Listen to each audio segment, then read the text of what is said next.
Hey, what's up, guys? I don't know if you can hear me or not. I decided I'd try to go live on YouTube from where we are. We're in kind of a remote part of China, and let me flip it around so you can kind of see. We're going through these mountains, and we're on a cruise. And as you can see, it's very nice. And there she is.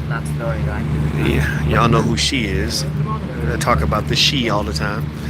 And this is a city called Guilin. Let me know if you can hear me okay, because I don't know what the lag is like or anything like that. But lots of people up here. There were a ton of people up here on the top, but it started raining. What up, boys? You're enjoying yourself, you and the wife. Well, yeah, she is gonna be the wife. That's for damn sure. When you meet the one, you know she's the one. Vicky Dillard, there she is. Vicky Dillard, the great Vicky Dillard. Let's see. So this is So I want you guys to see it. That we've got a chance to see a lot of different. Like there's some, it's like the U.S., right? You got some areas that are very urban, some areas that are rural, some areas, where people speak with accents, some areas where people are more educated than other areas are less educated or whatever. Some people farm, some people work in factories, like China's like that too. It's such a big country. And we visited 4 cities, what was it, Beijing, Xi'an, Shanghai, and Guilin. And I told you guys, I'm a scholar, so everything for me is about learning and research. And so I was really intrigued to just see how Chinese people live, how they interact, how they behave, and just see if there were any insights I would gain just from being here, right? And also as we've been walking through, or different parts of China, I don't know what the hell's going on. That's so loud. Are our boat's about to clink or some shit? It looks like, oh, okay. I guess they're like, move, get out the way, get out the way, get out the way. I really hope these boats don't collide. That would be so bad. Anyway, so, oh my God, are you serious? Yeah. And look, it's still not, I mean, we ain't, I don't know what, they need to scoot over, man. See, y'all know that stereotype about Chinese driving. I'm not gonna say stereotypes are true, but shit, I mean, come on now. About to have a boat crash live on video. That was too close for comfort.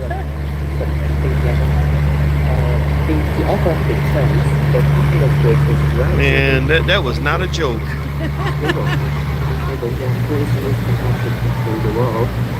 Yeah, so I've been studying the economic, social, and political systems that have led to Chinese economic dominance because I want black people to really learn from cultures that are winning. Like right now, Chinese are winning. And my overlying conclusion, and I'm going to break this down in the lecture I'm going to give, I think I called it the Return of the Dragon. I think that's what I want to call it because I want to make Black America great again.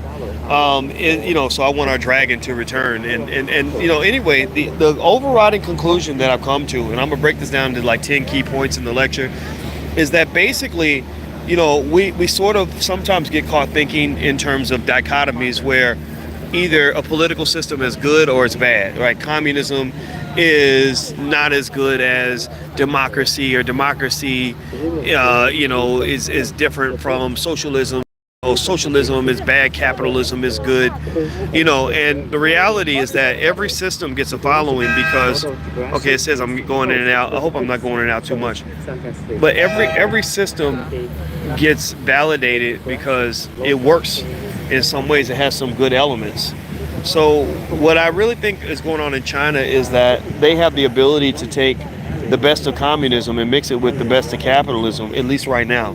Now, China has had a very volatile history. They haven't always been winning. They haven't always been, the dominant power that they are right now, this could be temporary. I mean, they've had revolutions, they've had uprisings, they've had wars, they've all kinds of crazy stuff, invasions. I'm talking about several times within the last century. So this is not, what is in existence now is not always what's going to be there. But one of the things I've observed is that they think like communists. They raise their children like communists. Like the children are kind of educated in a certain way where you're taught to respect certain systems. You're taught to believe in a certain order in your family.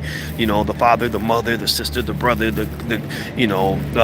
China first. China is number one, top priority. Educators are valuable. Teachers are really important because I asked a lady. I said in China, when I taught a class in China, I was surprised by how much respect I got from the students. I said in the United States, professors have to fight for respect from students. Like some students act like you work for them. And she said, no, in China, we really respect teachers because teachers educate the babies, and the babies are the future of China, right? And that's very logical, very basic, very simple idea, right? We respect our teachers because our teachers educate our babies, and our babies are the future of Black America, right? So, of Black people, period, not even just Black America, just Black people all around the world. So I think that at the end of the day, it's not rocket science, but you have to kind of put the pieces together like a puzzle. And I don't have all the pieces of the puzzle. I probably have 20% of the pieces. I don't claim to have 100% of the pieces to the Chinese political and economic puzzle. But what I can say is that the pieces that I put together have come in terms of like how kids are raised. Chinese people don't let other people raise their fucking kids. That's first and foremost. That's rule number one. Black people are violating. We let other people raise our children. We let other people raise our babies, and it's even worse because the people raising our babies are people who hate them, people who want to kill them, people who want to see them in prison if they cannot enslave them. So in a way, you think about the way you do an animal, right? An animal, you either get the animal to do what you need it to do, or you kill the animal, right? One or the other. You don't, if the animal is no good, then maybe you send them out to pasture and kick them off the farm, or you might just shoot him, right, to get him out of the way. Or if you're lucky, you can enslave the animal and allow him to achieve your goal, right? So a lot of times the way our children get educated and raised in society, in American society, is they are either become an asset to the white supremacist system, or they get killed, they get shot down, they get sent away to prison. Some of them just die, they'll literally die, or they get marginalized, right? So, in a way, it's the best, another good way to see it is like KFC chickens. Like, if I'm KFC, I don't really have a use for a chicken if I can't eat it or sell it, right? If I can't eat the chicken or sell the chicken, then I should just kill the chicken because it's a worthless chicken. And so that's what happens with a lot of our black children, especially the boys, right?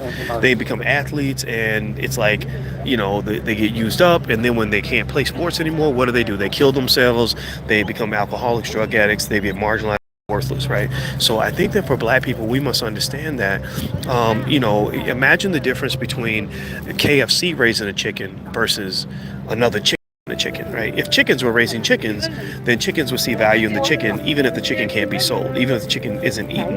In fact, they don't even want the chicken to be eaten. They don't want the chicken to be sold. They want the chicken to be used for some other purpose. So I was explaining how black children are raised like KFC chickens. And I'm having so much fun with this analogy that I just can't stop talking about it. Okay, tell me about it. Well, I was explaining that if a KFC chicken is raised by KFC, they either want to eat the chicken or sell the chicken. If they can't eat the chicken or sell the chicken, then that's a worthless chicken. They will kill the chicken, right? They have no other use. They don't want to have a conversation with the chicken. They don't want the chicken babysitting their kids. They don't keep the chicken as a pet. They don't want the chicken to have a prosperous, happy life. They don't want the chicken to own the company. The chicken has one of three outcomes. Either we eat you, we sell you, or we kill you. Okay, so right? What's that? What's an analogy it's for what? For how the black children are raised in America. Oh yeah. Either you become a tool for the system. Either the system can use you or it can't use you. And if it can't use you, then it's probably going to just eliminate you, incarcerate you, kill you, or marginalize you, yes. right? And that's what happens with a lot of our children. Like, look at these athletes. There's so many athletes. I read a story about one guy who played for Ben Wallace, who played for the Detroit Pistons, and he said that when he couldn't play basketball anymore, he was depressed, suicidal. Their whole identity is wrapped around this. Right, because the white man can't use me no more, so I must be worthless. right? And that's somebody taught him that. And the thing is, it's like, no, dude, like you're a big, strong, intelligent, 6'9". So much more than that. Right, Who right. are you beyond sports? Right, your community. There's so much your community can use you for. Other than you just thinking that you're just meant to dribble a basketball. So I was explaining that in China, like how, like it would be unheard of for them to like let Americans educate their kids. Like they don't, like when it comes to their babies, they're protective about making sure their kids are raised in a specific environment where they're taught certain things about being Chinese. Like these are our customs and traditions that have been in place for 5,000 years. We value our teachers because our teachers educate our babies. We believe that China should be first and most important. We have a certain respect. The family's supposed to be held together in a certain way. Everybody has a role. And also, the other thing is, like I was mentioning to everybody, that the economics, I didn't mention this here yet, but the economics, like the hustlenomics is like supreme here. Like so many people are selling so many things and they have so many little businesses, and it's like, so there's a standardization. It's like very consistent. No matter what city we're in, it's like all the little booths, all the little shops kind of have a similarity. Like they're all kind of running the same way. The prices are the same. The prices are the same. The sales process is the Yes. same. And then also like they like if they know that they can get something from you, some dollars out their pocket, they're gonna do that. They're like, oh, you a foreigner? Like we ain't gonna do that to another Chinese person, but we're gonna do that to you because you a sucker. We don't get high on our own supply, but we serve these fiends all day long. Like they have that like dope dealer kind of mentality. Like we're gonna make this work for us. We're going China first. And I was telling them, I think black people, black Americans especially, must learn a black first policy. We must have a black first policy. Well, China has land. China has a territory. We're lost people. We don't have our own land. That's true. Maybe that's where we need to start. Maybe we need our own land. That would be a good start, right? Maybe we all relocate to Ghana or some shit. It's not like it hasn't been thought of and done before. Well, some people have already done it. Some people are like, we're gonna get up and leave. Was it Liberia? Liberia, yeah. And then there are just black people who just get up and go. It's like leave. Yeah. At the very least, I want to be mobile. I don't want to be stuck in the U.S. Yeah, America is our homeland. The world is our homeland. We've been everywhere. The whole world is ours. So true. Oh, B says Dr. B and the way he interacts with his woman, respect. Yeah. This is my baby right here. I ain't gonna lie. Go put it on the front page of the newspaper. Boyce has found the one. She's the one.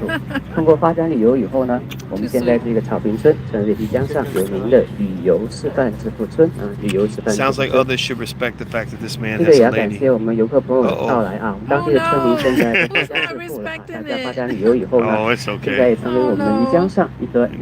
I think it's probably one comment. One comment, Yeah, okay. it's no big deal. Everybody's entitled People to are their respectful. opinion. Absolutely.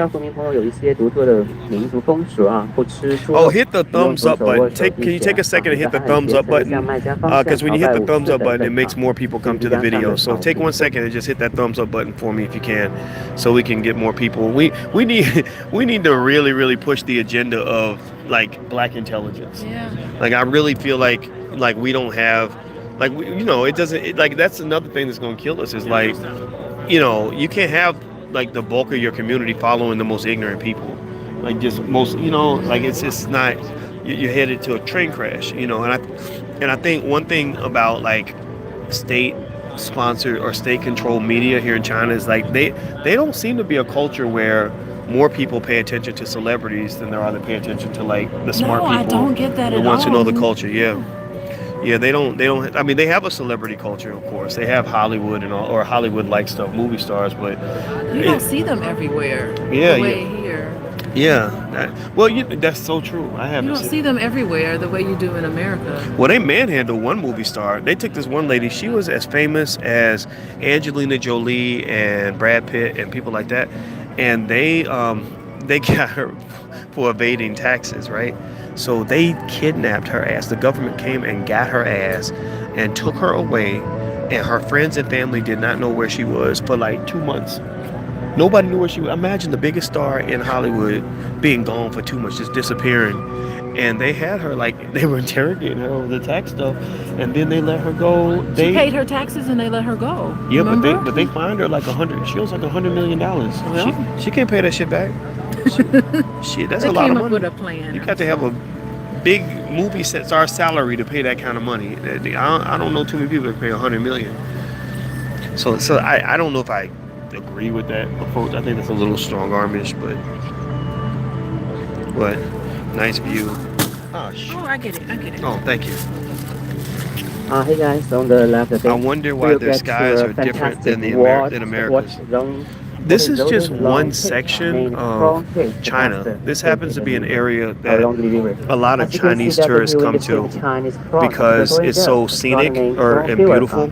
And so think about like a place in the U.S. that's like, what places are there like the names like Grand Canyon, stuff like that? There's no place in America like this that I know of. I mean, this is something else. Yeah. So this is the view from the other side. 12 kilometers incredible, right? Yeah. But only 3 kilometers open to the public. The guy on the airplane said, well, thank you, Naima. Yes, thank you, Naima. Yes, please hit the thumbs up button and subscribe to the channel for sure.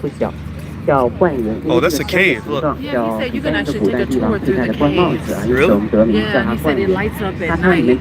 Night tour. Really? Yeah, they got lights in the caves? Yeah, he showed me pictures. 是羽毛尔山，这个水啊来自于银川县的南区屏山，这个洞呢蜿蜒曲折12公里啊，是我们最长的一条地下半河。大家想想，大自然的人视力达12公里啊，非常的不可思议。就是离江山的真正洞冠。Really? Hence the name of the cave, Crown Cave. Grand Crown Cave. Crown Cave. Crown Cave. Oh, like a king's crown. Water flows into 我们过了这个洞以后呢，打开了左前方这座山， Oh, 你们眼前一亮的感觉呢，是彩色的啊，我们看到一般山都是 really? 灰色 Oh, wow. 特别 Can you open this? We got this strange Chinese candy. I'm gonna try it. 因此这个山呢，我给它一个 What 非 is 常 it? 好听的名字，叫它秀山彩绘。这个名字你会不会想起了我 What y'all 们 think? 壮景啊，国家的那个文化遗产， Good? 我们的中华壮景，一幅彩色的壮景挂在了石壁上面。大家看到有猩红、鹅黄、血黄、血青的带各种颜色交织在一起，非常壮丽的一幅壮景，秀山彩绘。 Oh, over there? This bamboo, a lot of this bamboo. In 1970s, when Richard Nixon visited, he did a little vehicles. At the time, not Hey so there, many on the left bamboo of it, now along we the get to a river. statue here. Local people Phoenix give it a bamboo. very beautiful name, Inborn to here. Inborn to do things like huge Inborn to Mrs. Nixon, colorful enjoyed bamboo tapestry, very much. maybe He suggests traditional our design former premier, John Lai, of Zhang people. to should advocate your It's the people essence of grow the more and more Zhang bamboo culture. along the river to Zhang culture beautify actually. here. So since then, So more and more bamboo transplanted from Sichuan province here. grow here. Oh. Now, a lot of bamboo, this bamboo. Oh, grows interesting. along the river. Oh, okay. Thanks, Billy. That's interesting. I didn't know that. 好，漓江上的山呢是无山不动，不动不齐啊。 What do you guys think? 刚才我们见过了那个漓江天眼洞观影啊，我们来看一下这个秀山上有什么洞。好，我们眼睛的游客啊， Some of the other 发现一个 differences. 木桶，对 Let's 吧？ get away from this 顺着木 noise. 头往上看，一个不大不小的洞出现了。看这个洞呢，也没有什么特别的，里面呢可以容纳1000人啊，可以容纳7000人。那这个洞有什么用呢？我们这个洞呢，抗日的时候特别有用。当年呢，桂林也属于抗日的重灾区哈，日本的轰炸机呢，在我们桂林7年，1937年到1944年，把我们桂林炸惨不忍睹的满目疮痍。当时呢，很多爱国人士 So that's supposed to be a horse. Does anybody see a horse? 敌人在外面轰炸，我们就在这个办理手脚，而且我们还在沿路办医院来救治伤员。所以 I think. Oh, you're talking about the white 在 part? 我们中国当年的抗日文化当中是独树一帜的，也是我们桂林这边 I 得 think 英 people 国后 just 条 got a lot of imagination. It does. I think they coming up with shit so they can get tourists to come out, Oh, like Elephant Trunk Hill. there was an elephant trunk. I mean, theoretically, yes, but in reality,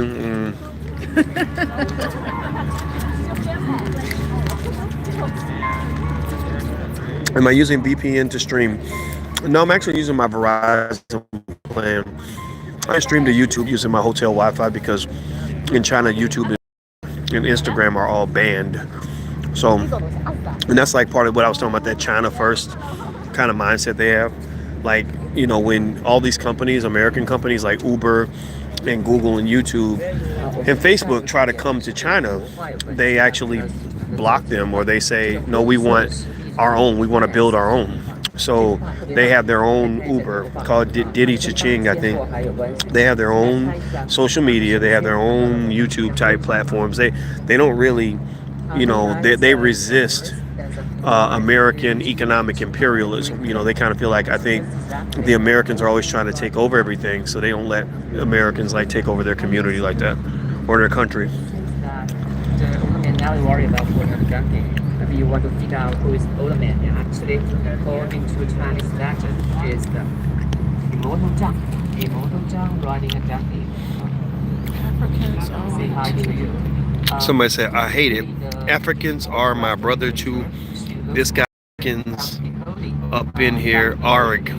Well, I don't know, what does that mean? I don't get it. I don't know. Right, let's keep scrolling. He don't seem like a troll or a hater though, because I got moderators in here that'll take him out if he is tripping. Let's see. Vanessa, that's good. Come to Shenzhen, says K Daniels. I haven't been to Shenzhen, but I'm gonna go one day. We heard about Shenzhen. The lady said she didn't like living in Shenzhen that much. No, she didn't. There we go. Yep, Terry kicked his ass out. I'm so glad. I love having moderators who just like get rid of the assholes. It makes it easier. It's like an easier kind of well, everybody has opinions. Well, yeah, but I think it's kind of like it's just kind of like you can't be productive sometimes when people are so busy being destructive. I see. And negative. It's like, just take your dumb ass home, like. If it's like, not constructive. Yeah, like why are you surfing the internet looking for things to destroy? Like, that's a waste of your life, you worthless piece of shit. Oh, boys. Seriously, I'm serious. Like, seriously, I mean, like, people, I don't get that. Like, people that are just like, I just want to, I ain't got nothing going on, so I'm just going to be jealous and mess up anything I see somebody else have going on. Like, that's, I mean, I understand you're jealous. I understand you might feel insecure when you see other black people succeeding and winning, but, you know, like, do something productive. Go do something better. You know, and then I'll even help you. There was one lady who was selling a book. She was trying to get publicity for her book, right? And do you know how she was getting publicity for her book? She was on Facebook and she said, these lying people out here, Dr. Boyce Watkins and Dr. Umar Johnson. Dr. Watkins, he got 4 kids that he don't even take care of, and out here talking about black family. And I was like, why would you say something like that? I have one biological daughter. I have other kids that I have taken care of that voluntarily in my life. I was like, where's, you know, and so I sent her a note and I was like, that's not true. Like, who told you that? And and I think she was surprised that I was nice to her. And I told her, I said, and then because another thing was, after she was doing all the screaming and hollering, she was like, buy my book, everybody buy my book. And I said, look, I said, if you want me to help you promote your book, just ask me. Like, I'll be glad to give your book a shout out. Like, why can't we help each other? Like, tearing me down does not help you sell your book. You know, like, so I gave her a shout out on her book, and, you know, and she was all like, oh, I didn't expect you to be so nice. I was like, yeah, you didn't take the time to, after she said that, to get to know me. Like, you know, like, you just somehow thought that attacking was going to be a way to get my attention, but you don't actually have to do that. Like, I really want to see you succeed. I don't, you know, and I do take care of my kids. That's fundamental. Why would I get on people for not taking care of their kids, taking care of my own? That would not make any damn sense. You are such a great father. Oh, I appreciate you saying that. I try. Fatherhood. You don't try, you do. Fatherhood is hard work. It is hard work. You're a great father. Well, I do like. I noticed you haven't really responded to a lot of your critics. You know, you don't really. Yeah, I don't. Kind of let it go recently. What I learned is that, you know, when you are responding to it too much, you're breathing life into the into the criticism. Like you're it's like giving air to a fire. Like you don't put oxygen on a fire. You suffocate it. You let it just, die out. And so that's why, and also it's a waste of energy, like fighting with people. It takes a lot of energy to fight, and energy that's spent fighting could be spent building and being productive. So if I get frustrated, rather than sort of fighting or defending, what I'll do instead is I fight forward. Like I'll just be more productive. Like, so when people see me being super productive and really pushing hard and really doing a lot of, like, as much positive stuff as I can do, that might even actually be frustration. That's the energy that might have been built up because I'm pissed off. You turn it into something positive. You got to convert your energy into something positive, because if you think about it, this is something I figured out from a 12-hour documentary I watched about World War II. I study warfare all the time because I want black people to be able to win wars, right? And there's ways that people fight battles, and what I learned is that war is one of the most destructive uses of energy in the universe. Because war, think about this, war is when you're taking all of your productive capacity and you're using it to destroy the other side, and they're using all their productive capacity to destroy you. So at the end of the day, everybody's destroyed, and the winner is the one who gets destroyed the least. Like, so everybody is chopped down, everybody's shorter, everybody's weaker, everybody's broken down, and you feel like you're the victor because you survived the destruction, the mass destruction. But why is it that even when you win a war, you don't really feel a lot of times like you really won anything? Because you didn't. And the reason you feel that way, the reason you feel hurt, like most people that after they win a war, think about this. Imagine you're in a big battle and there's thousands of people trying to kill each other and burn down buildings and destroy each other, and then so you've seen all your friends die. The war's over. You survived. You're walking across all these fucking dead bodies, chaos, ashes, stuff burned down, dead horses, everything, and you're feeling like shit. You're not feeling victorious. You know how I feel. I know, but you're happy that you survived, but you're not feeling good. You're like, God, I should be feeling better. Like, I feel exhausted. I feel emotionally drained. I lost all my friends. Well, the reason you feel bad is because war in itself is a very bad thing, right? And so ultimately, war is really about, being the biggest loser. Like, who's the biggest loser between the two of us? The biggest loser is the one who loses the war, but you're still a loser. Both of y'all lost because y'all were at war. And if you pay attention, societies and cultures are very productive and they grow and develop and evolve a lot when there's not war. But that's why. Well, because all the energy that you would have put into, like, destroying somebody else, you're putting into building something for the future. So when you put your energy into building as opposed to destruction, you have better outcomes. And that's very logical. I just think that we just forget that sometimes. So, like, Denzel Washington actually said that in the movie, what was it? The movie Crimson Tide. When he said that to Gene Hackman, remember? He said, the other side, sir. And he said, so who's the real enemy? And he was like, you up in the road, And he said, the enemy of war is war itself. And I agree. Yeah, I agree. So I don't want to go to war. No, I'm not trying to go to war. No, I mean, don't worry. I will if I have to, but I prefer not to. Yeah, if you have to. Sometimes you have to. But I think that's the last resort. So yeah. So in general, if somebody, if somebody's going to criticize what we're doing, if black empowerment, stuff like that, the only people who will criticize black empowerment are either unempowered black people or those where black empowerment is a threat to their manipulation of black people. Those are the only ones who will be offended by black empowerment. And so it's like when Louis Farrakhan said, I'm not anti-Semite, I'm anti-termite. I said the only people that are going to be offended by that statement are the fucking termites. Like, the termites will be offended when you say you're anti-termite. If I was a termite, I'd be very offended. I'd be very concerned. And the reason that Farrakhan's statement about being anti-termite was so offensive to so many people is because you got a whole lot of termites out here. You got a whole lot of termites that are eating off of black people, just like little termites, little leeches, little parasites, just eating off the black community, chewing away at the foundation of everything we're trying to build, and they're making a profit from it. That's why a termite can live off of eating off of something else. Farrakhan speaks the truth, man, and he knew what he was saying when he said I'm anti-termite. Oh, Farrakhan, awesome. Yeah, absolutely. Farrakhan is. He made it vague enough.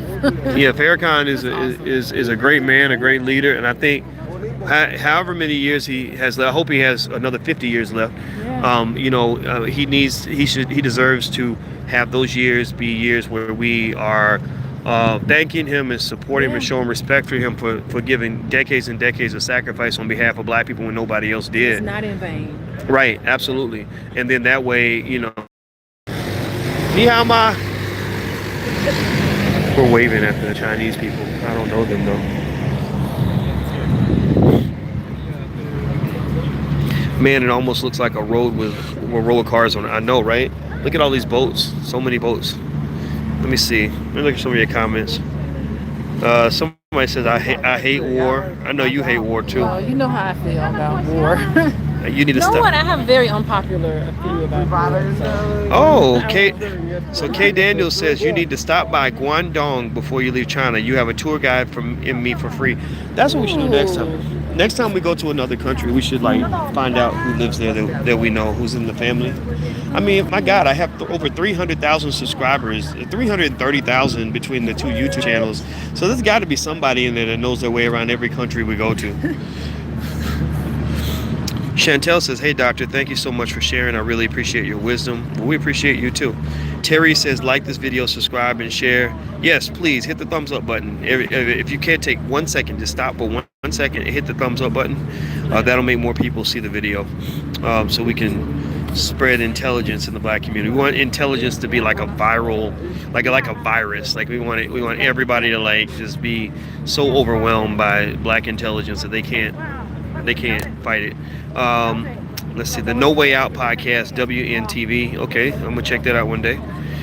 Peace Johnson, been to war and it does nothing productive. Oh, been to war, huh? Been to war, it does nothing productive. Yeah, I agree with that. Absolutely. Let's see here. Ryan says, hey, Dr. Boyce, you told me to update you on my medical school prospects. I've been accepted to 2 schools already, 4 more interviews left. All right, Ryan, good job. Way to go, Ryan. Everybody just give Ryan a little round of applause, you know, like a little digital shout out. Hey, way to go. Very proud of you. Education first. The Moors conquered Italy. The Moors were just amazing people all the way around. Hello, boys, says Angel. Love and abundance to you, dear. Well, love and abundance to you too. Thank you very much. Let me see here. But everybody's shouting out Ryan. Yeah, we're proud of you. We want to see you win. Medical school is a trip. My sister went to medical school, dropped out, and then went back and finished. Did you know that? She dropped out. She went twice. Yeah, and she's a doctor now. She was a pathologist. I was very proud of my sister. Because I don't know anybody who's ever gotten into medical school twice. It's hard to get in one time. She got in twice. Yeah, I'm proud of my sis. What do y'all think of the view? I think this is a nice place, right? Somebody says, how do I get the power to delete people on here? It seems like fun. Says Hebrew Tut. I can't make you a moderator here. I have to do it on my computer. EJ says, Boyce, enjoying your video. Go Ryan. Thank you. Dr. Boyce, Sean says, Dr. Boyce, what is the Bitcoin ecosystem like in China? Do you see people using it or stores accepting it as a form of payment?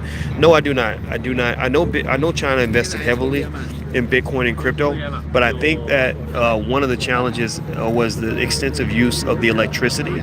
So I think that they backed away from it a little bit because of that.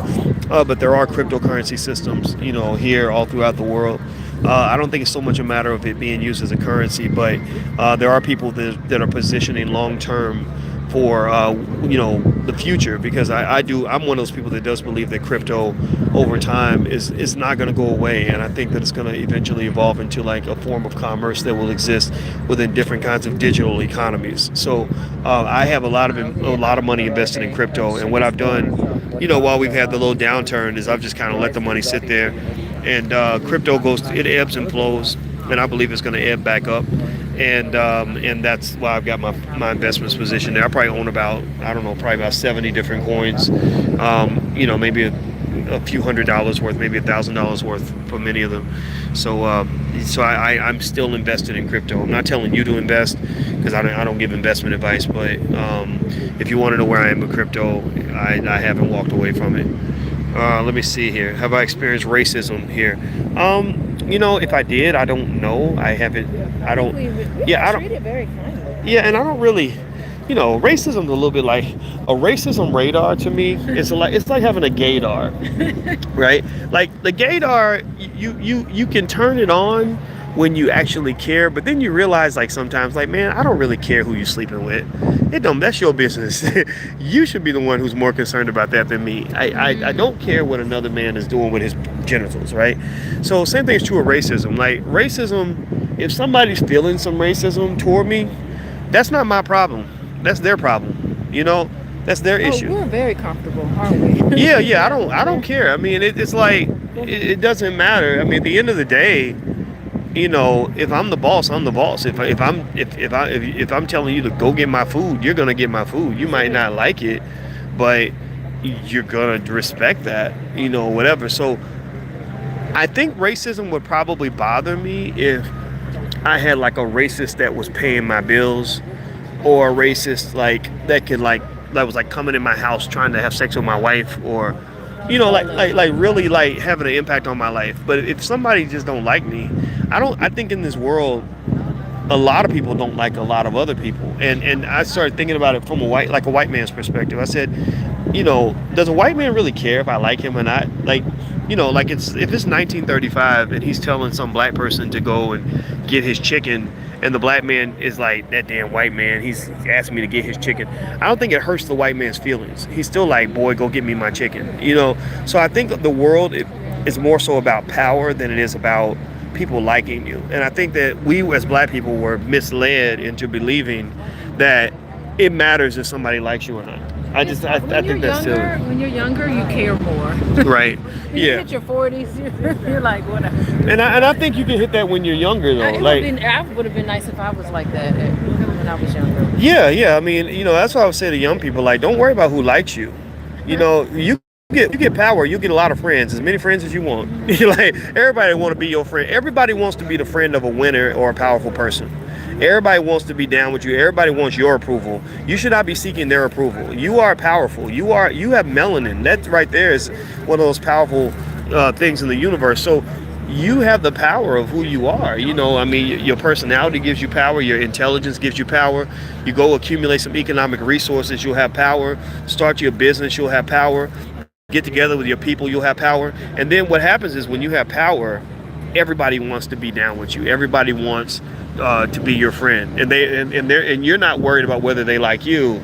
They're worried about whether you like them, right? And that was when I flipped that on his head. That kind of thinking, it really made a huge difference, because instead of spending my energy reacting to what somebody said about me, actually it was the other way around. They were reacting to me, and I realized, wait a minute, if I'm reacting to you, then you're the puppet master and I'm the puppet, because when you make a move, I'm gonna move in response to your move, right? So when black people are reactionary, we become puppets and somebody else is the puppet master. So my thinking was, wait a minute, let's flip this. Let's flip the power game. It's psychological power. That's part of it as well. So instead of me being the puppet and you being the puppet master, how about you react to me? And I'll be the puppet master and you will be the puppet.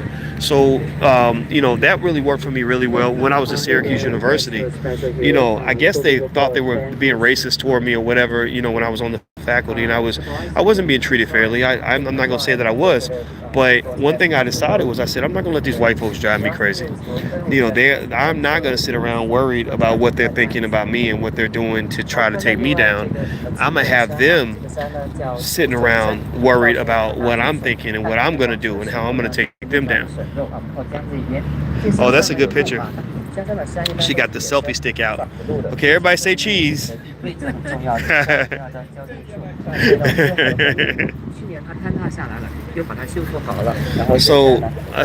So maybe there's racism here, but if there is, I haven't noticed it. I literally, you know, can walk around China as if I own the place. You know, like they should be honored that Boyce Watkins came to visit their country. That's how I see it. I kid you not.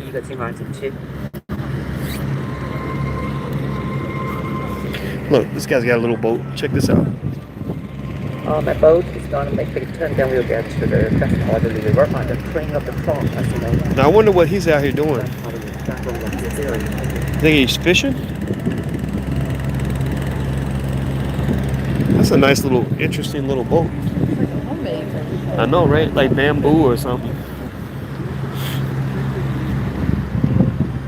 I think you become paranoid if you're always looking for someone who's racist. That's true. That paranoia. It's control. It's mind control. Yeah, it is. Racism is mind control. I ain't tripping on that. You know, I mean, you know, you got to confront systems or whatever, or leave the systems or change the systems, or build your own systems. But I'm just not. I don't wake up every day wondering what white people think about me. Fuck them. Well, fuck the racist ones, not all of them. I don't dislike every white person. I want to make sure that's clear because I don't want to be a devil either. I'm not trying to go and hate people just because of the color of their skin. That's not who I am.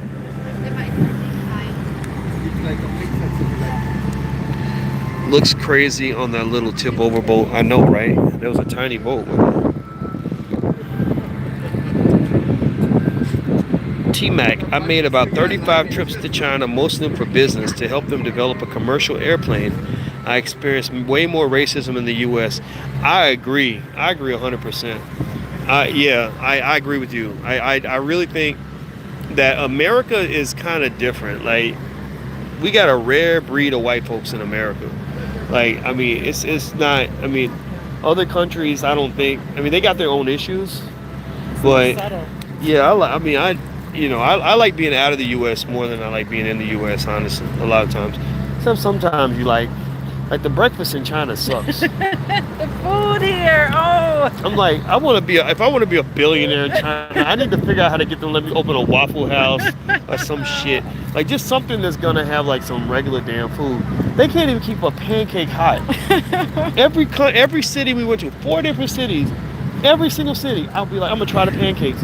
Every damn time the pancakes will be cold. You know what I need to do? I need to like stand there as the guys making them and they'd be like, here, take that one off the grill and put it on my plate. I think that's how I'm gonna get my first good pancake. But we gotta go back to Beijing. Make some pancakes when we get home. Beijing is the one city that we do not enjoy very much. It's cool because there's a lot of landmarks there. It's very historical. The Terracotta Warriors are there, which are like 2,500 years old. The Great Wall of China is there, some other stuff. But Beijing is like stinky city. Like, it's like really stinky. And like the bathroom in the hotel smelled like sewage because the water was so bad. What do you think about Beijing? Beijing, I think the hotel was really nice other than the beer. Yeah, but when we got there, the electricity wasn't working in the hotel room. This is the Sheraton now. The electricity didn't work. What else? It was, they fucked up the room service menu. We ordered food. They gave us the wrong food. And then we couldn't tell them what the right food was because they didn't speak English. And so we kept sending it back and they kept coming back with the wrong stuff. And then what else? The Wi-Fi, the Wi-Fi was garbage. It was hot. Oh, and the room was hot. And they opened the window. I know. We told them the room was hot. This is a Sheraton, right? We told them the room was hot. And they were like, oh, we'll open the window for you. I'm like, what? He asked for a fan. I said, well, can we get the circulation we had them to bring a fan upstairs. And the lady gave us a long explanation for why they don't have any AC. Because the government controls the AC, blah, blah, blah. It must only be in Beijing, because in the other cities, they just turn on the air conditioning. Yeah, I wasn't a big fan of Beijing. I still liked it, though. Beijing's like roughing it. Like doing a night in the pen. I still enjoyed it. Yeah, if you come to China, I wouldn't make Beijing your first city. Or if it is, just know it's not representative of what it's like. All the other cities are very comfortable and very nice and stuff like that. So that was pretty cool. Let's see. No Name Willie. What's up, Dr. Boyce? Do you remember interviewing me at the PowerCon in Atlanta? Well, I don't know your name being as No Name Willie. Did you use that name when I interviewed you, or do you have a different name? Hey guys, now we get to Young Village. What are some other notable experiences? Says Alpine. Life is very slow. Most fun. Was when we did the when we imitated the statues and did the pictures. Y'all can see it on Instagram. We went to this area, like, what was it, like Lovers something? Lovers Island. Lovers Island, and they had all these statues of couples kissing and holding hands and all that. So we imitated every statue. Oh my God, that's so corny though. That's people are gonna make fun of me for that one. I don't care. I'll be corny for you. And then also, let me think. The Terracotta Warriors, that was kind of crazy. Yeah, there was this little. I don't think I was prepared for that. The vastness of that. Yeah, there was an emperor 2,200 years ago who when he died, or he spent basically 30 years building a tomb that was like 30 miles wide.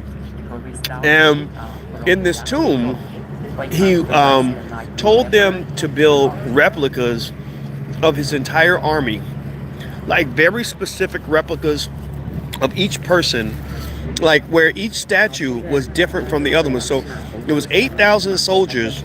They were all different because each one was an exact replica of one of his soldiers. And he wanted them to protect him in the afterlife. He had replicas of all the horses, replicas of all the chariots. It was crazy. It was the craziest thing. 700,000 people worked on his tomb, and his tomb is gigantic. Like we passed it up, and we had to go another 2 miles to get to the soldiers.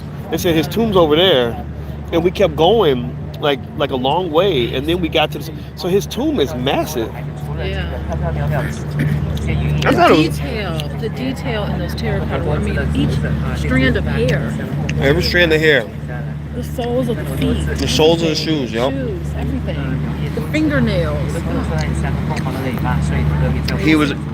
He was afraid of death, probably. That's what Steeford says. Probably. I guess so. But that's why you shouldn't be letting 13-year-olds run the whole damn country. He has 700,000 people working on that. That's like a waste of time.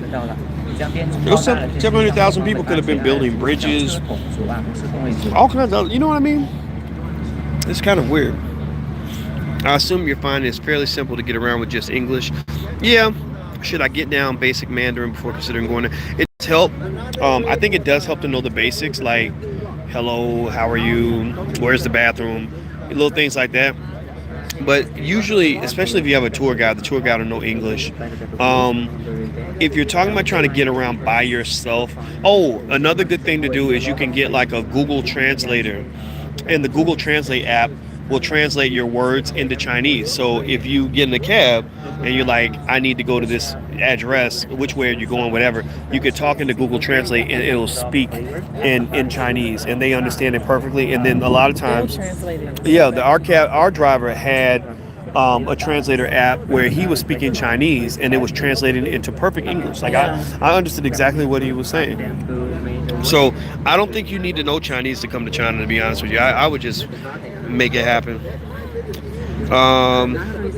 Deb my name is Alante Neely on Facebook. Okay, will you be visiting any other countries in Asia? Not this time. I'm kind of looking forward to getting back home. I kind of want to get back to something normal for a little bit.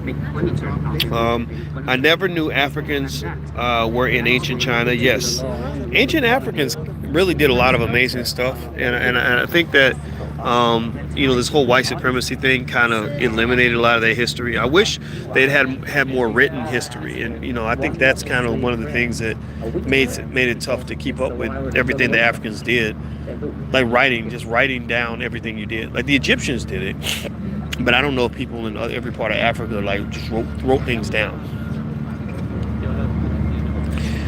Let's see, I had the hotel concierge write down instructions in Chinese and just show them to the cab drivers. Yep. What was the size of the Terracotta Warriors, says Superwoman? They were like human size. They were, and maybe taller. Some of them like 6 foot tall. They were big. I got pictures. If you go to Instagram or Twitter and type in Dr. Boyce China as the hashtag, Dr. Boyce China, you can see the pictures of the Terracotta Warriors. They were pretty big. How were the toilets there? How are the toilets, Alicia? Did you enjoy the toilets? So yeah. I just They can't. I can't. okay. I can't go like that. The Americanized hotels, save your coins, get you a nice American hotel, because they know Americans are spoiled with our toilets, right? So they'll give you a nice American toilet. A lot of places though, they don't really have toilets. They have these like holes in the ground, and it's like, and there's no toilet paper, right? So carry toilet paper, but also know that a lot of the bathrooms in public places though will have like one toilet that you can actually sit on. But before you leave your hotel room, just get it all out. Take that morning dump. Y'all know what I'm talking about. Don't act like you don't know. Don't act brand new. And then that way, when you go out, you won't get stranded, like stranded and expanded.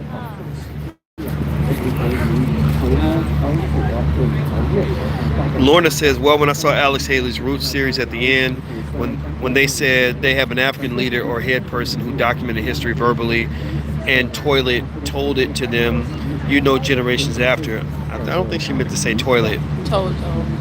Wow, carry toilet paper, hole in the ground. Oh my, I know. Yeah, Deb. That part's an adjustment.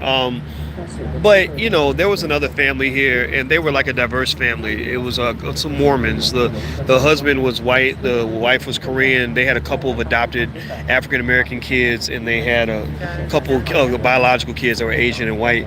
And the kids seemed to adjust. They didn't seem to really complain about it. They just used the bathroom, and it wasn't a big deal. Let me see here.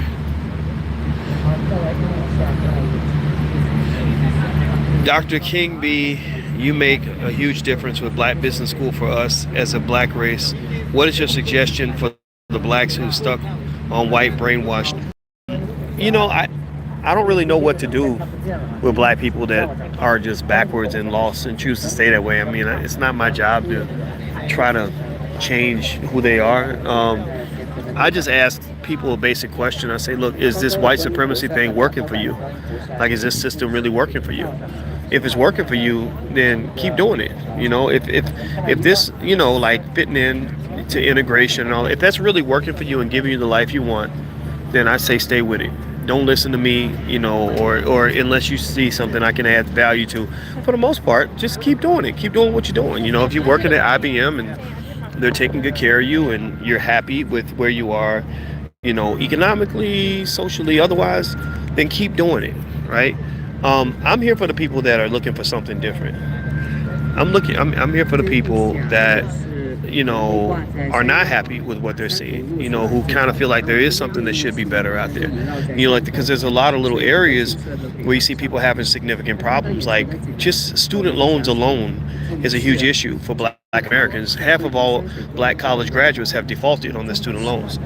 Give me 1 second, I'm gonna take this picture.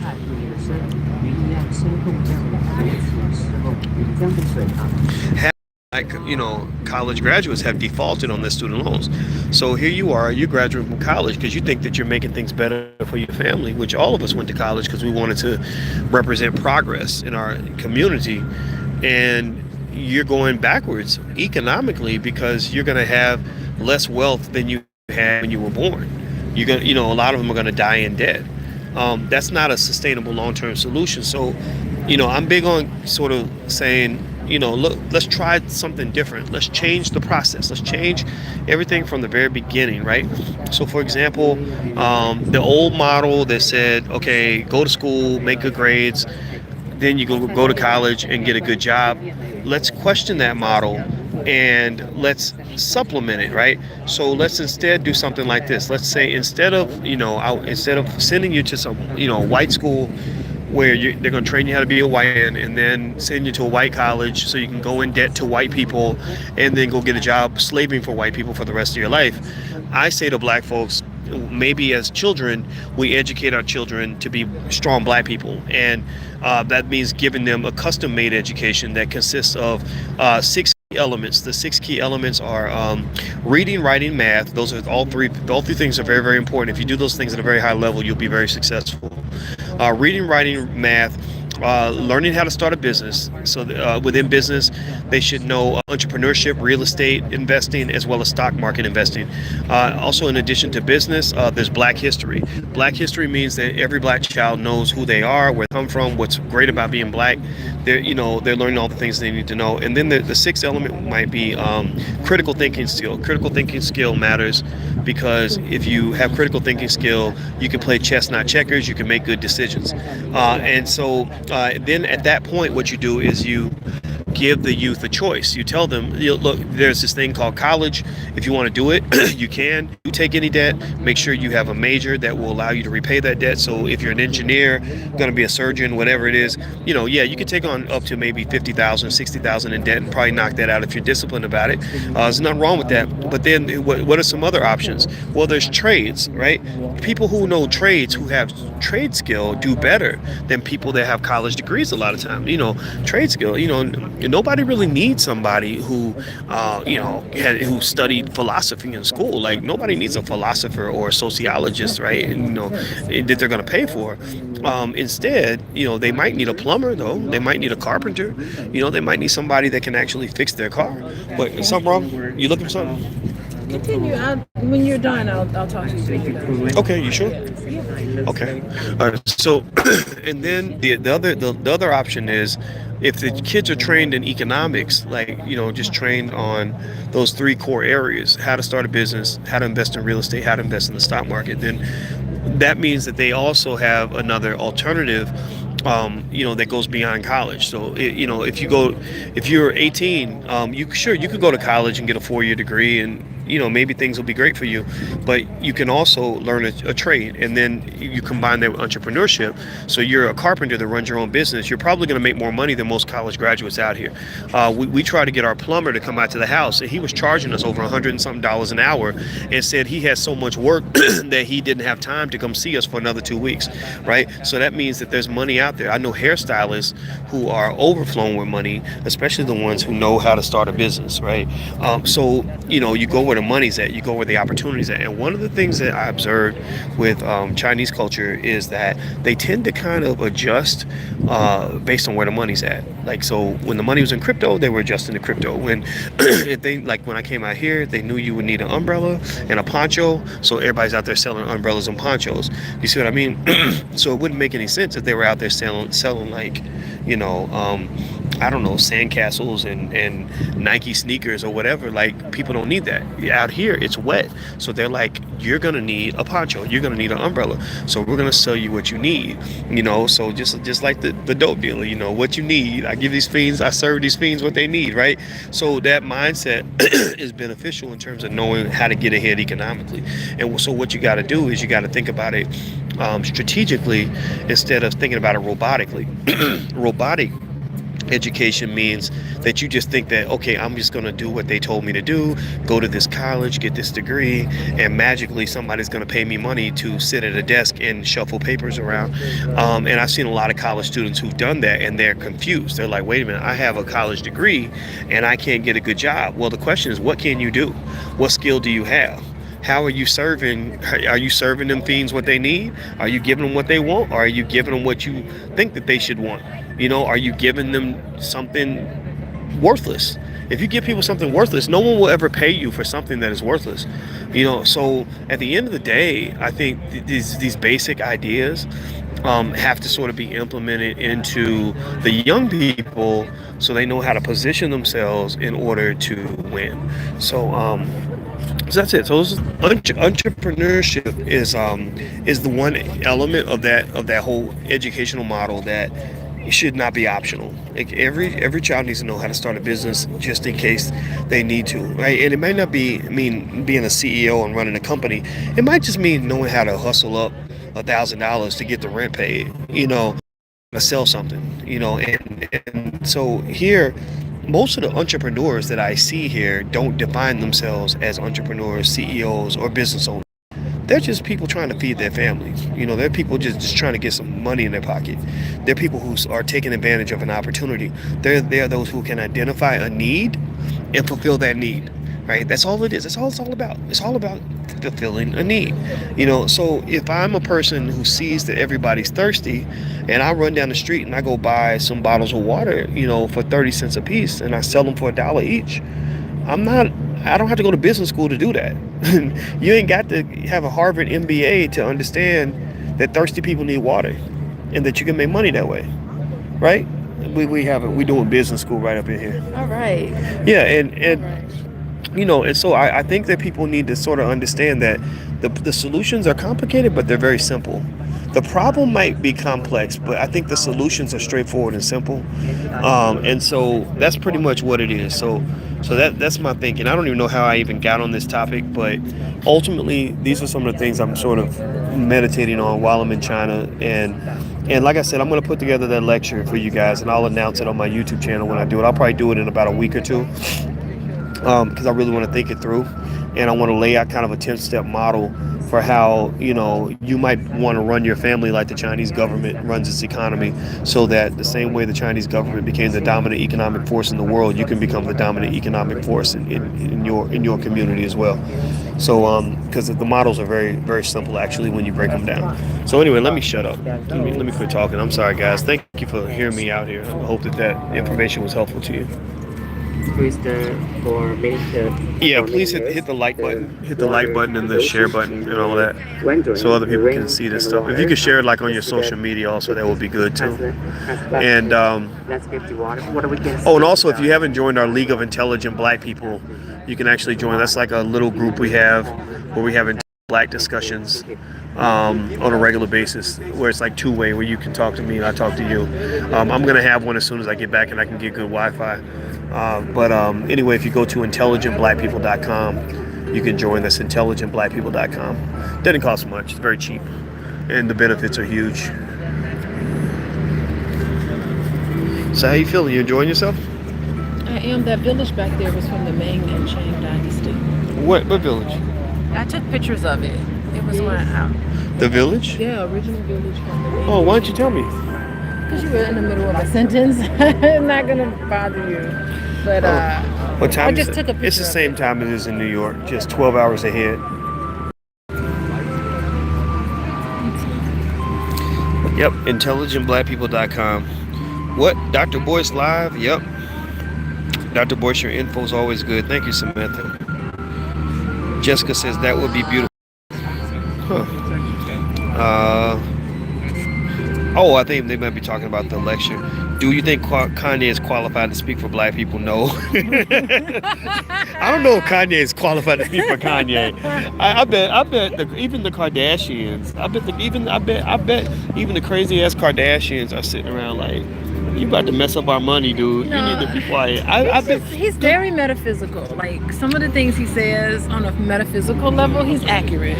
But you don't go around talking like that. I think Kanye. I think Kanye's he's a little too loopy. Like if he were able to make concise statements and then explain that he really should explain himself a little better, because on a certain level he's right.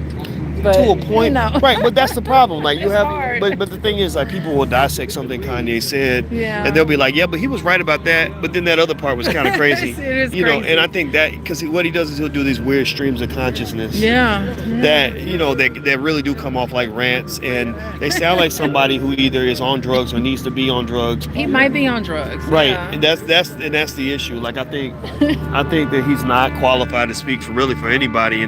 I mean, but I think that that's again an issue that black people have, is that the people that end up speaking for the community or representing the views of the community on any level are people that are just not, that's not their thing. Give him a microphone and have him talk all day. Right, like it's almost like if they were looking for the best rapper in the United States, and if another country was like, who's the best rapper in the rap community with my lame ass rapping skill, right? It would be stupid. I mean, I can rap. I can like recite lyrics, Yeah. But I'm not a rapper, right? So Kanye, he can kind of tap into some thoughtful concepts, but he's not a thinker. He's not a political analyst, but they make him into one because there's so many of them out there they could choose from. Exactly. Right. So, I won't be out busting rhymes. He don't need to be out, doing analysis and trying to explain, the state of Black America and all this other stuff. He's not that guy. But I guess he has a right to, have his own opinion though. And I guess it is what it is. What are you gonna do about that? Have you seen any Donald Trump American slander in the Chinese media? I haven't seen Trump mentioned, but I did see something where they did seem to position the U.S. as like not a friendly. Yeah. Yeah, like they're not real cool. They're friends with all other countries but the U.S. Yeah, that's like that's kind of what they. Yeah. If we can say that now. And they kind of. I don't know if we should talk too much about it. Yeah. Here. Well, I think I think in the media they were saying like, China and Russia are leading the nation toward greater stability, like almost like positioning themselves as the world leaders as opposed to you. So yeah, you're right. Yeah, I'll tell you guys more when we get home. Let's not talk about too much. I'm in Japan right now. Black Dad Talk. He's in Japan. Oh, nice. Japan's very close to where we are. Chinese people are smart and stick together and help one another. We will unite like them. That's right, Queen Jet Black. You say that. Let's see. The issue is we have no young leaders, and the rappers are trying to take that spot. Young leaders, it's just we as a community don't prop them up. Like, leaders and visible people, public figures, are only public figures because the public, elevates those people. So, I think we have to sort of decide who our young leaders are going to be. I know people that I support. Like, I love, people like Michi X. I think Michi X is a great leader as far as women goes, and then there are other young leaders out there. There's a young brother from the Nation of Islam that was really good. Can't remember his name though. He's out in California. Rappers today act homophobic. I don't think so. I think they act homosexual. They ain't homophobic. Dr. Boy's wide awake from a political standpoint, and I'm loving it. I love you too, man. We have nothing like Malcolm and Martin, sadly.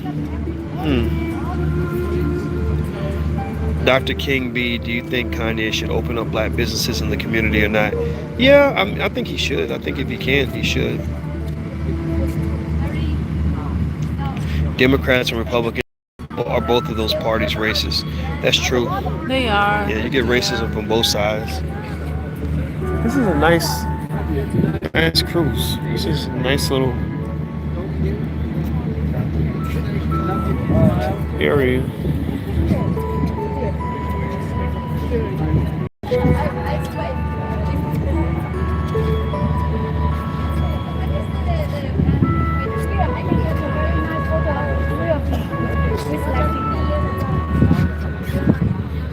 A lot of data for I know.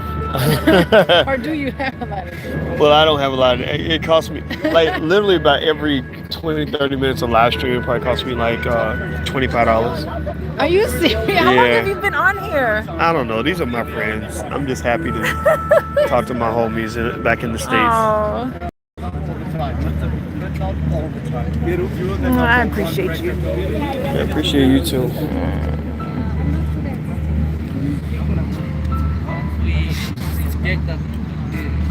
I like fog-covered mountains. I agree. Dr. Boyce has opened my eyes to a lot of things. He's changed my train of thought. Oh, wow. Thank you, man. Hello, Dr. Boyce. I've been on your content for the past week, and I've learned so much. Thank you. Looking to join the Black Business School. Oh, thank you. You guys may or may not know, but you can actually join the Black Business School for free, to get started for free. If you can't, we have classes that have a small fee, but you can actually get something out of the free membership too.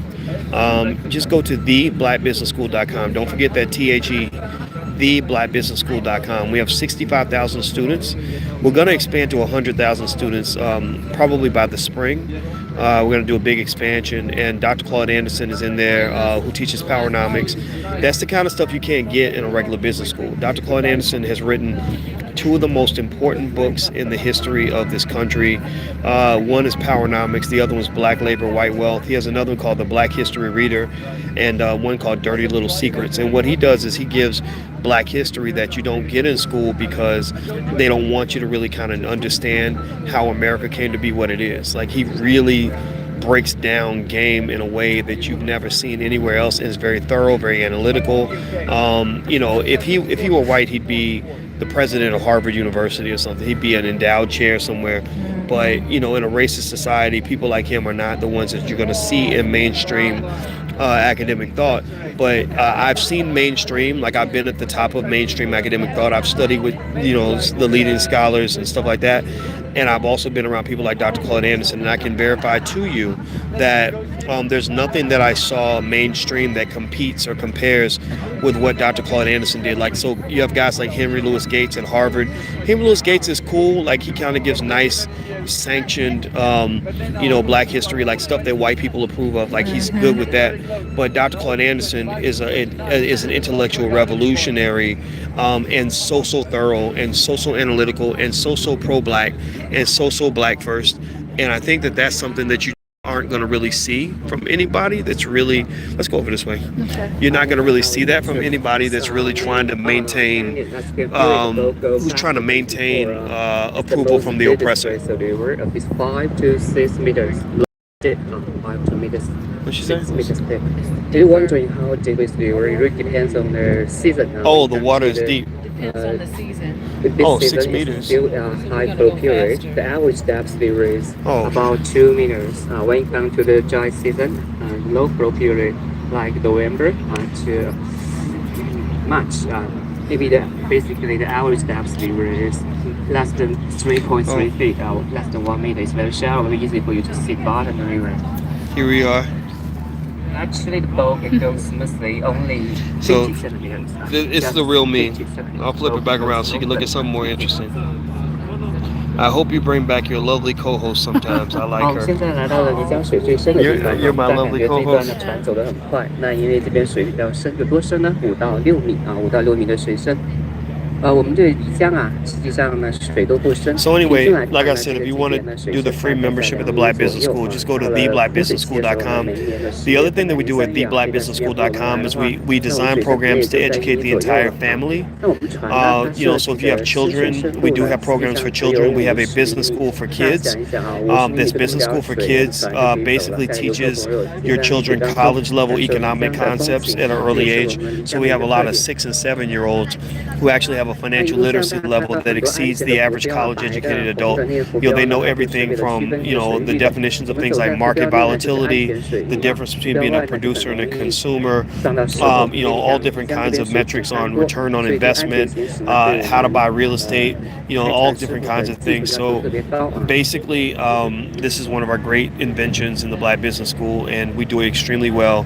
And we have thousands and thousands of young people that are in our programs, and thousands of adults. And we also have a 30-day 100% money back guarantee on any programs that you pay for. Universities don't give you a money back guarantee. I believe it's because a lot of them, know that a lot of their students aren't going to be happy, especially when they're saddled with all this debt. Whereas we don't saddle you with any debt. We don't charge you that much. And if you're not happy for any reason, our customer service team is very, very good. They will give you all your money back. We don't ask any questions. It's a complete honor system. And we just want to do our best to bring Black scholars to the Black community. And we have a lot of good scholars in the school. One of them, for example, is Dr. Venetia Dutra. Dr. Dutra is one of the few Black women on the planet, with literally extremely rare sister, one of the few Black women on the planet with a PhD in finance. She has a doctorate, which is the highest level of training you can get in finance. So it's different from like a financial advisor. A financial advisor is somebody who was trained by a doctorate. She has the doctorate. She trains financial advisors. So anyway, she's doing a real estate fund. She's raising $1 million that you can invest in this fund. I'm going to bring her in next week. We supported the Tulsa Real Estate Fund with Jay Morrison. I invested in the Tulsa Fund. But I want you to know about sisters are doing the same thing. There's a sister doing something very similar. And the differences with Dr. Dutra is she's going to focus primarily on flipping properties and also allowing people who are part of the fund to actually purchase some of the homes that the fund goes and purchases and flips. So I think that I'm going to have her explain the process when she comes in. But I think what Dr. Dutra's idea is is that she wants to raise the first million, go buy some properties, pick them up, flip them, and then the people that buy the properties can be people in the fund, and they can actually do affordable financing options to help people get into the homes or cover their down payment for them, things like that. So I'll bring that to you guys, but that's just one of our faculty, and we have lawyers in the Black Business School. We have a Black Law School in the Black Business School where we have top attorneys that are teaching the basics of law in a lot of different areas, in the school. So there's just a lot of cool stuff there. The water looks really shallow. Any idea why you're riding a real estate level course adjusting? Maybe you have your own imagination, have to find out an answer. Look at that, you can see. Oh. So it ain't no 5 to 6 meters deep. Maybe 5 to 6 inches. We're going very slow right now, so. Yeah, they gotta go slow. This is not a game. I hope you quit that job. That sounds good, boys. Paul Allen passed away. Yes, he did. With my boss, she'll yell and curse at her workers and manhandled her workers really bad. And she suffered from anxiety. Ooh. Ain't nothing worse than a crazy, insecure person with a lot of power. It's like the absolute worst. I would be like, move me to another section of this company. I'm in the southern part of Japan. If y'all ever near Yamaguchi, Japan, my family will be your tour guide. Okay, that would be cool. Thanks, Black Dad Talk. I appreciate that very much. Yes, it is theblackbusinessschool.com. Am I going to visit Africa? Absolutely. I visited Africa twice. I went to South Africa and Botswana, and then I also went to Nigeria. Next time I go, I'm going to Ghana, and I want to do an extensive tour of Ghana. But I just hear too many great things about Ghana. I gotta go see it for myself, and I'll try to live stream in Ghana if I can as well. You want to go back down and sit down for a little bit? No, I'll sit down. Okay. All right, guys. I'm about to shut this down because my Verizon bill is about to be off the chain. Because y'all know it costs me like $25 for every 20 minutes of streaming. I think I streamed for over an hour, but it was worth it. So anyway, I hope you guys will join the League of Intelligent Black People. You can go to something. So this is one of the highlights. So you can't go yet. Hit the thumbs up button, by the way, if you haven't done that yet. Hit the thumbs up button on the video. So apparently we're about to see one of the highlights. So I'm going to let you guys see the highlight. According to the Chinese, the horses? It's a mountain. 9 horses. Sounds interesting. You got to use your imagination. Okay. I will use my imagination. I see it. Y'all tell me if y'all see the 9 horses. I totally see the voice. You totally see it. Yeah, give me some good pictures and send them to me. I'm holding this up.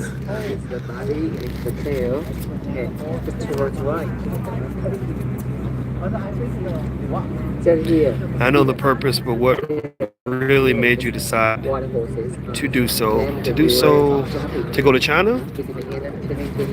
Starting to become dry. Okay. Yeah, apparently this is supposed to be an important part. I mean, it's all nice. It's all beautiful. What are we looking at? We're looking at the 9 horses. On that wall right there? Yes. So there's 9 horses on this wall. Highlight of the tour, boys. Oh, is it? Okay. You must not miss it.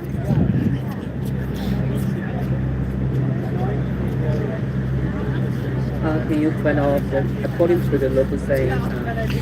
Yeah, here it's 11:30 a.m.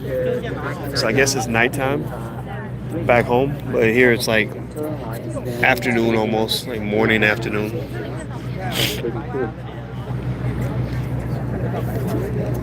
So what I mean, It's on the side of the building.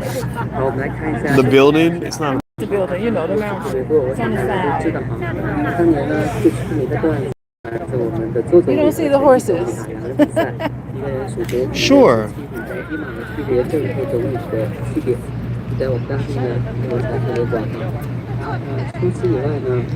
What y'all think? Okay, somebody said They see one horse. I do, Raise I the see. camera higher. Okay, I'm gonna unclip this. And one is like a pony, the young horse. A little horse? Yeah, according to the commentator. You're able to understand what he's saying? He's saying it in English, I think. Can you zip this?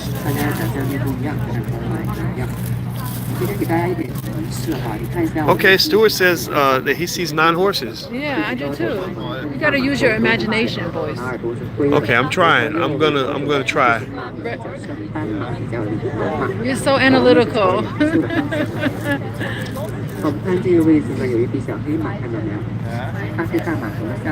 Yeah, I'm like you, Peace Johnson. I don't see shit.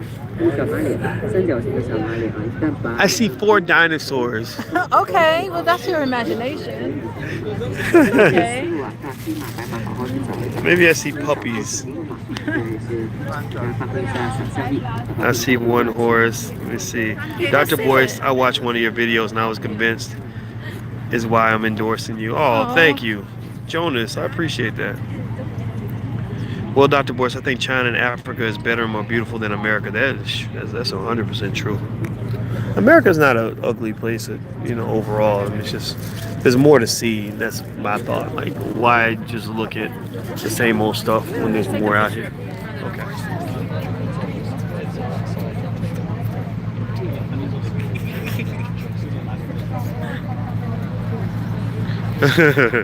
Like,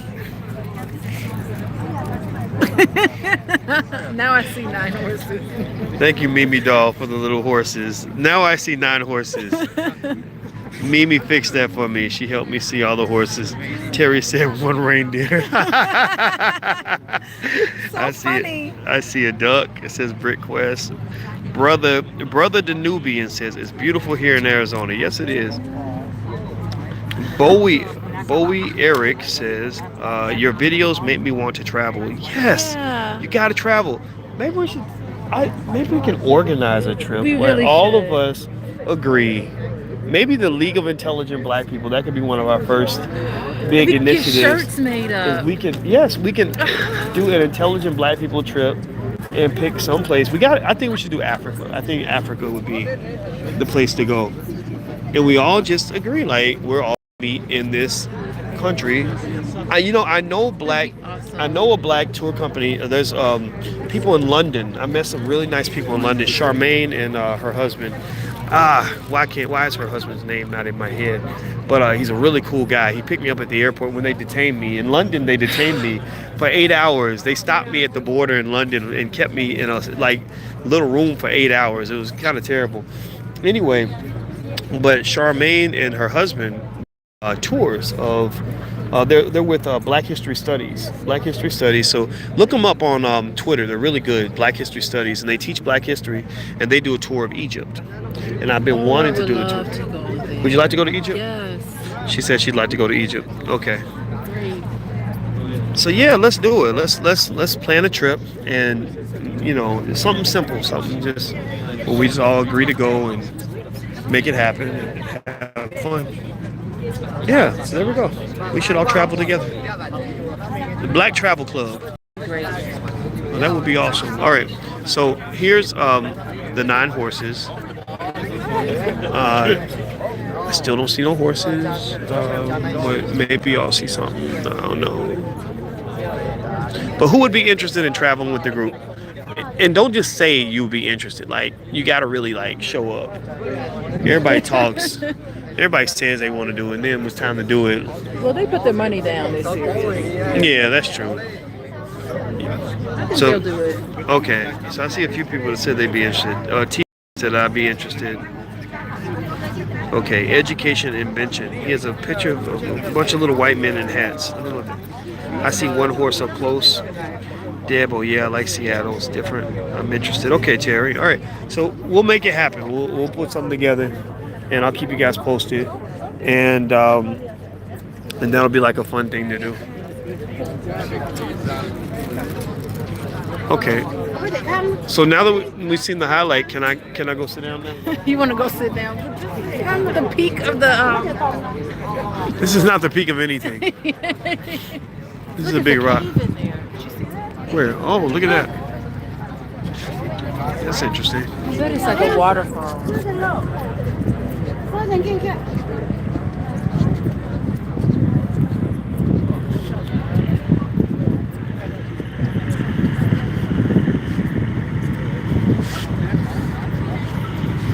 We need to learn group economics in Watts, California. There's no team spirit here. Yeah, I think Dr. Dre, I remember Dr. Dre, I had to give him a hard time because he gave away all that money to USC.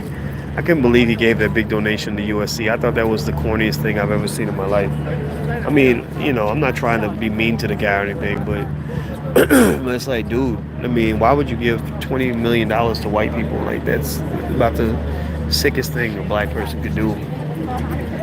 They don't need your money. Like, USC spends $20 million in like a week or two. I think their budget's like over $1 billion or something crazy like that.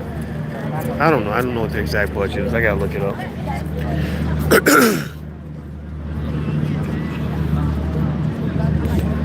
Okay, let's go back downstairs. Ready? Yeah, let's go downstairs. I want to find one of these Chinese bathrooms.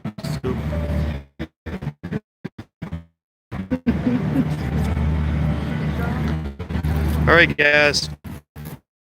I'm about to get up out of here. So if you want to join our Black People, go to intelligentblackpeople.com. That's intelligentblackpeople.com. If you want to try out the Black Business School or do that's theblackbusinessschool.com. So thank you guys for hanging out. Please hit the thumbs up button before you go. And love you guys. And it was real. And I'll check in with you a little bit later. Be good. Peace.